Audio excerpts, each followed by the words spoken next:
हाँ, हे गुरुदेव, आज हमें काल सर्प दोष के बारे में बताइए।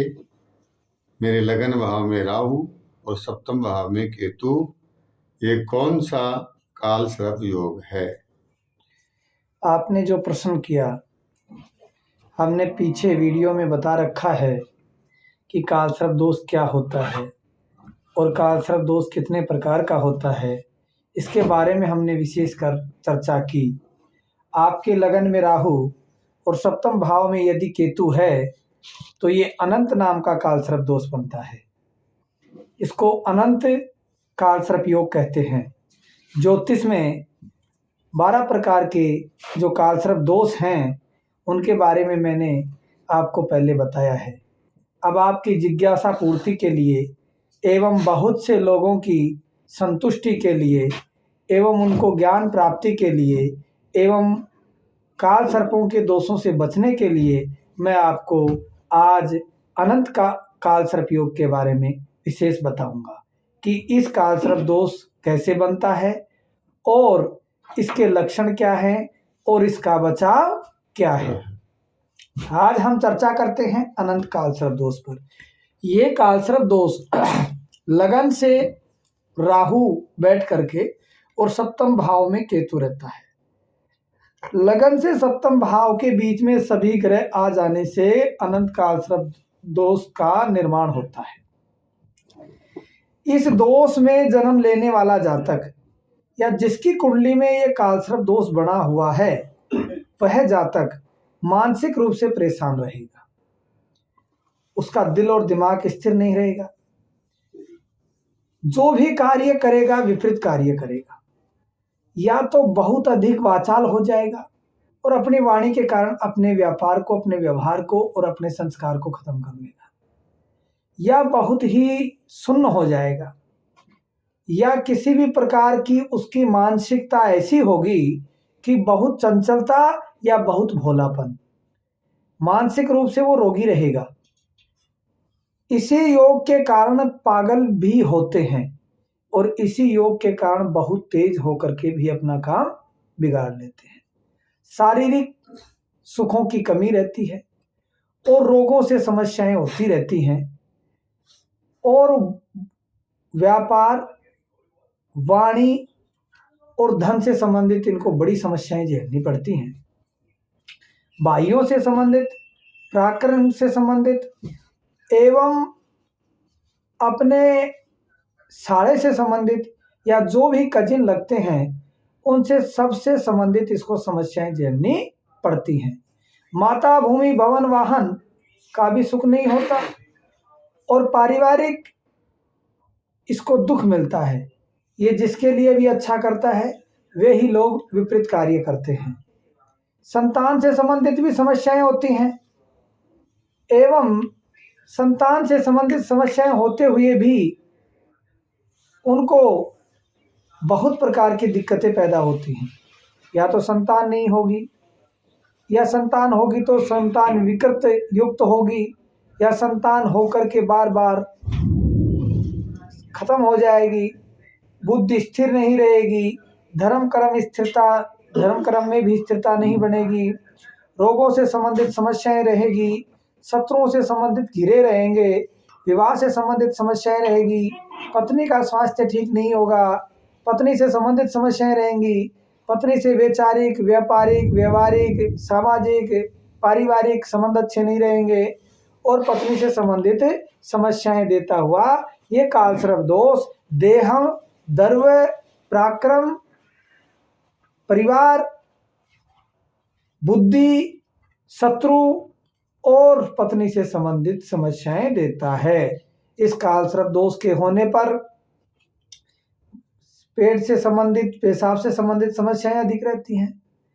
ये जब काल सर्प दोष बनता है, अनंत काल सर्प दोष, तो वो व्यक्ति मानसिक रूप से परेशान रहता ही है और सभी विपरीत परिस्थितियों को झेलता हुआ वो अपने जीवन को बड़े संकट में बिताता है। ये तो हमने बताया आपको योग कैसे बनता है और उसके लक्षण क्या हैं। अब इसके उपाय सुनो। यदि किसी को अनंत नाम का काल सर्प दोष बना है तो उस व्यक्ति को सर्वप्रथम तो शिव उपासना करनी चाहिए।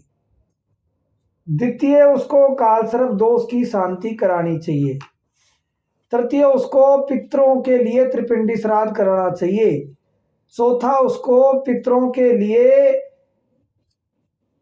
श्राद्ध करवाते हुए पितरों की शांति के लिए पितृ तर्पण, पितृ हवन और पितृ जाप करना चाहिए। चौथा, उस व्यक्ति को नित्य आस्तिक बनकर के अपने पितरों और कुल देवता में आस्था रखते हुए सर्पों के लिए सर्प यज्ञ करवाना चाहिए, या फिर वो सर्प के मंत्रों की माला फेरे, मोर के पंखों का पंखा बना करके अपने पास रखे, सुबह रात को सोते समय अपने शरीर को झाड़े और सुबह उठते ही झाड़े, और मोर के पंख अपने सर के सिरहाने के आसपास ही रखे। और भिन्न भिन्न प्रयोग बताए हैं कालसर्प दोष की शांति के लिए।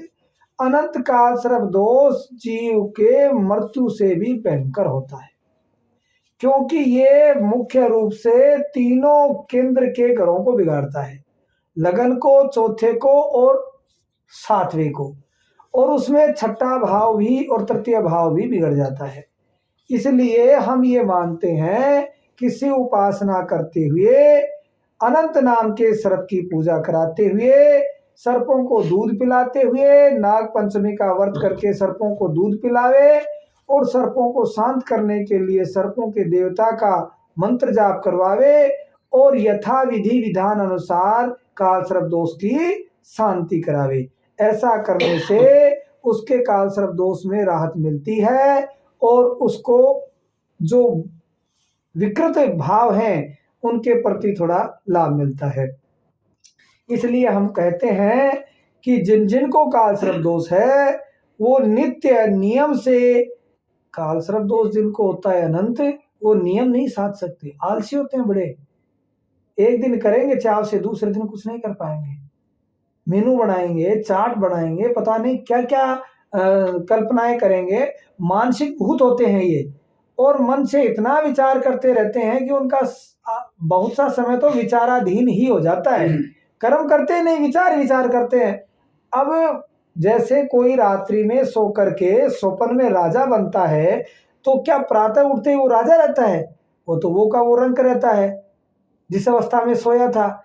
उसी प्रकार ये मानसिक भूत होकर के केवल कल्पनाएं करते हैं, केवल बातें करते हैं, अभ्यास नहीं करते और कर्म नहीं करते, और न ही ये भक्ति भाव से नित्य कर्म करते हैं। जो नित्य कर्म नहीं कर पाता है उनको अनंत नाम का कालसर्प दोष बाधित करता है और उनके कर्मों को बाधित करता है। तो पहले तो ये अपने इष्ट देव की, भगवान शंकर की उपासना करें और सर्पों की शांति के लिए सर्पों की पूजा कराएं, सर्पों के लिए दान करें और जो अपने पूर्वज हैं उनके लिए दान करें। ऐसा करने से इनको कालसर्प दोष में राहत मिलती है। ये हमने आपको इसका संक्षिप्त उपाय बताया है। आगे के वीडियो में हम और कालसर्प दोष के उपायों को लेकर के आएंगे और आपसे विशेष चर्चा करेंगे। मैं पंडित कर्मकांड ज्योतिषाचार्य सज्जन भारद्वाज आपकी सेवा में निरंतर तत्पर रहता हूँ और प्रयासरत रहता हूँ कि आपके द्वारा पूछे गए प्रश्नों का उत्तर यथा ज्ञान, यथा शास्त्रों के अनुभव से आपको देता रहता हूँ। यदि आपको ये अच्छा लगता है तो हमसे जुड़ने के लिए आप हमारे YouTube चैनल सत्य दर्पण आपको अर्पण को सब्सक्राइब करें और अपने कमेंट्स के माध्यम से अपनी समस्याओं को, अपने विचारों को, अपने प्रश्न उत्तरों का आदान प्रदान करें। मैं प्रयासरत रहूंगा कि आप जो भी प्रश्न पूछेंगे उनका उत्तर मैं यथासंभव आपको दे पाऊं। जब तक हम दूसरे वीडियो में आपसे नहीं मिलें तब तक राधे श्याम, सीताराम, प्यारे घनश्याम, जय श्री राम।